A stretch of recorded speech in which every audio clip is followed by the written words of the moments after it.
بسم الله الرحمن الرحيم، والحمد لله رب العالمين، والصلاة والسلام على محمد وعلى آله الطيبين الطاهرين. أخواني أخواتي الأعزاء، السلام عليكم ورحمة الله وبركاته. في هذا اليوم إن شاء الله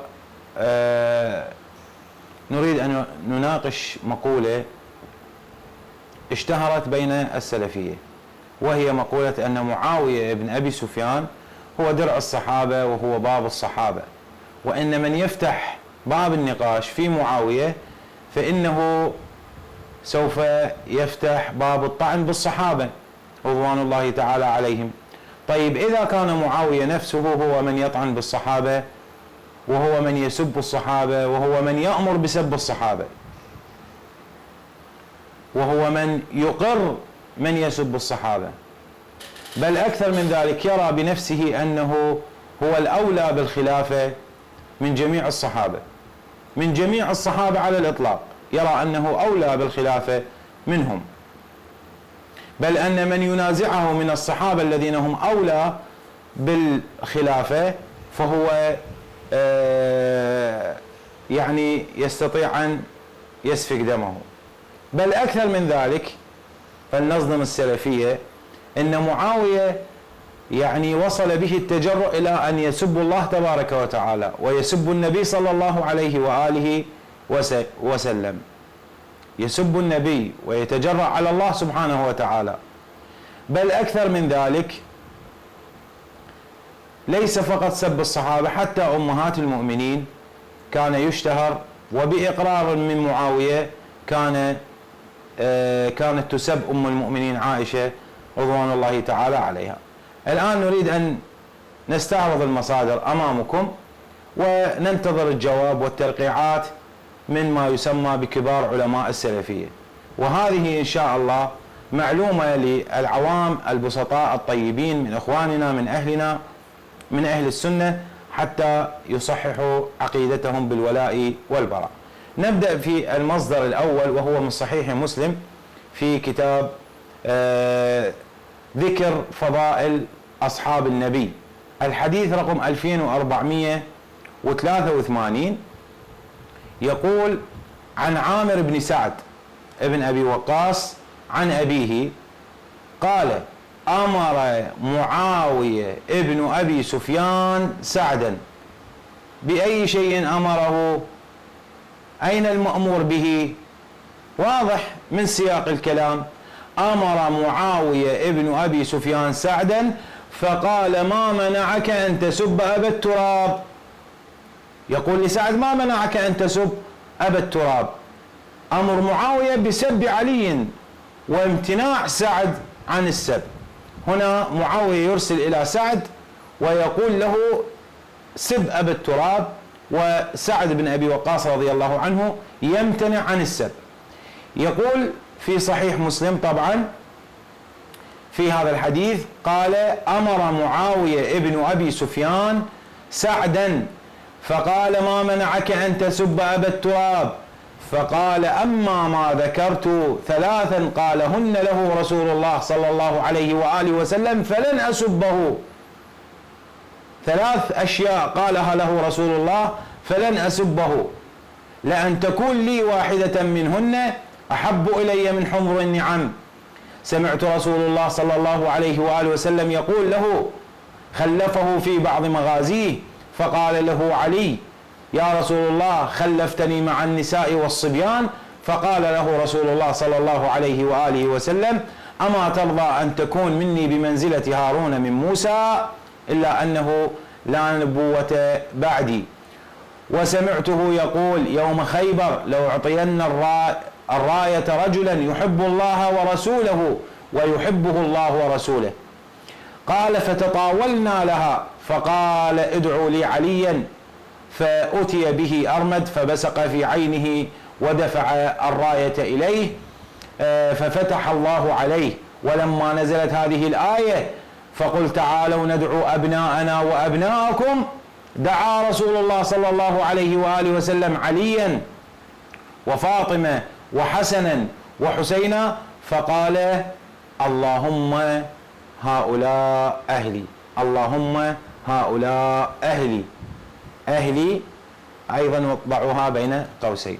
إذن أمر معاوية ابن أبي سفيان سعدا بالسب فأبى سعد فقال ما منعك أن تسب أبا التراب. هذا المصدر الأول وهو من صحيح مسلم، وهو حجة على القوم كافية في باب ذكر فضائل أصحاب النبي. نأتي إلى قول شيخ الإسلام في هذا الحديث ابن تيمية في كتابه منهاج السنة في الجزء الخامس في الصفحة 42 يقول: وأما حديث سعد لما أمره معاوية بالسب فأبى، هذه بالسب فأبى حذفت من هذا الحديث، أو أنه هذا الحديث الذي يقول عنه ابن تيمية في صحيح مسلم حديث آخر وقد حذف بالكلية، لأنه الحوادث كثيرة التي قام فيها معاوية بسب علي بن أبي طالب والانتقاص منه. وأما حديث سعد، يقول ابن تيمية في الصفحة 42 من منهاج السنة في الجزء الخامس، يقول: وأما حديث سعد لما أمره معاوية بالسب فأبى فقال ما منعك أن تسب علي بن أبي طالب، يقول: فهذا حديث صحيح رواه مسلم في صحيحه، حديث صحيح رواه مسلم في صحيحه. إذن ابن تيمية يقر الحديث ويقول إن أمر معاوية كان بسب علي، وهذا حديث صحيح موجود في صحيح مسلم. طيب الآن نأتي إلى شراح مسلم، ماذا يقولون شراح مسلم؟ نأتي إلى شرح صحيح مسلم المسمى الكوكب الوهاج والروض البهاج في شرح صحيح مسلم بن الحجاج لمحمد الأمين بن عبد الله الأرمي العلوي الهروي الشافعي. يقول: قال عامر بن سعد: أمر معاوية ابن أبي سفيان الأموي الشامي الخليفة المشهور سعدا ابن أبي وقاص رضي الله عنهما، أي أمره بسب علي بن أبي طالب رضي الله عنه، فأبى سعد أن يسب عليا، فقال معاوية: ما منعك أن تسب أبا التراب. هذا أحد الشروحات. الشرح الآخر، طبعا هذا الشرح قلنا الكوكب الوهاج وروض البهاج، الكوكب الوهاج وروض البهاج في شرح صحيح مسلم بن الحجاج في الصفحة 444 من هذا الشرح. نأتي إلى الشرح الآخر وهو فتح المنعم شرح صحيح مسلم لموسى شاهين لاشين.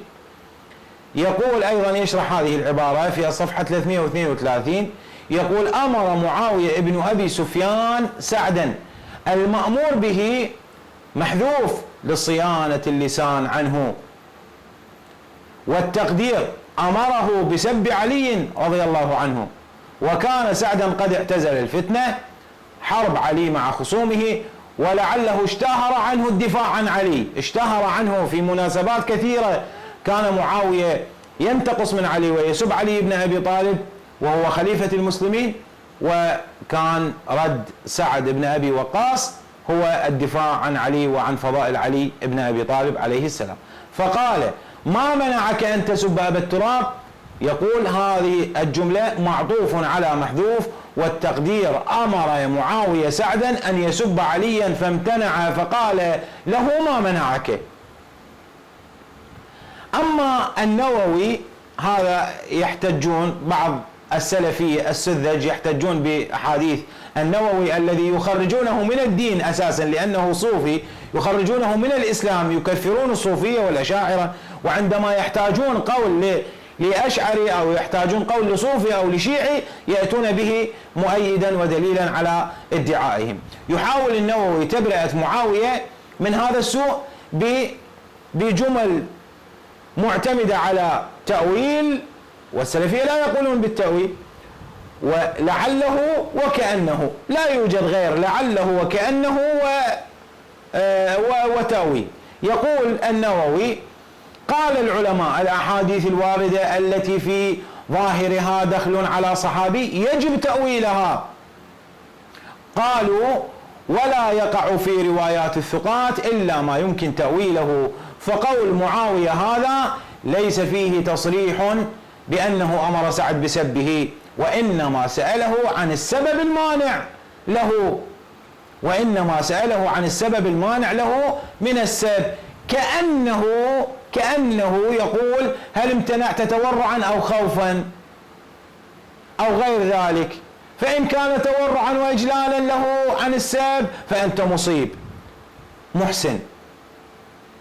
وهذه تبريرات كأنه ولعله يقول يكمل النووي وإن كان غير ذلك فله جواب آخر، ولعل سعدا كان في طائفة يسبون فلم يسب معهم. طيب معاوية المفروض يأتي بالذين يسبون عليا إذا كان لا يسب عليا ويمتنع عن سبه. وهذا كما يقول الشارح موسى شاهين لاشين يقول عن النووي وعن شرح النووي، يقول وهذا تأويل واضح التعسف والبعد، والثابت أن معاوية كان يسب علي وهو غير معصوم فهو يخطئ، ولكننا يجب أن نمسك عن انتقاص أي من أصحاب رسول الله صلى الله عليه وآله وسلم. وسب علي في عهد معاوية صريح في رواياتنا، صريح، سب صريح. هذا شراح صحيح مسلم إضافة إلى قول ابن تيمية. نأتي إلى المصدر الآخر وهو من كتاب الرياض الندية على شرح العقيدة الطحاوية للدكتور العلامة عبد الله الجبرين، الشيخ عبد الله بن الجبرين، يقول في كتابه في الجزء الخامس يقول وأول ملوك الإسلام معاوية وهو خير ملوكهم وأفضلهم لأنه صحابي وابن صحابي ولأن سيرته حسنة، إلا أنه يلام لأنه أقر من يسب عليا، لأنه أقر من يسب عليا رضي الله عنه، وحصل بإقراره سب علي ابن أبي طالب، وحصل بإقراره سب علي في خلافته. هذا عالم سلفي توفي قبل كم سنة يقول معاوية هو الذي أقر من يسب عليا وحصل بإقراره سب علي. طيب المصدر الآخر وهو في كتاب سنن ابن ماجه بتحقيق الأرناؤوط وجملة من المحققين وحرز الله وعادل مرشد ومحمد كامل قربلي، في الحديث في السنن في الجزء الأول سنن ابن ماجه المتوفي سنة 273 للهجرة، في الحديث 121 يقول حدثنا علي بن محمد حدثنا أبو معاوية حدثنا موسى ابن مسلم عن ابن صابط وهو عبد الرحمن عن سعد بن أبي وقاص قال قدم معاوية.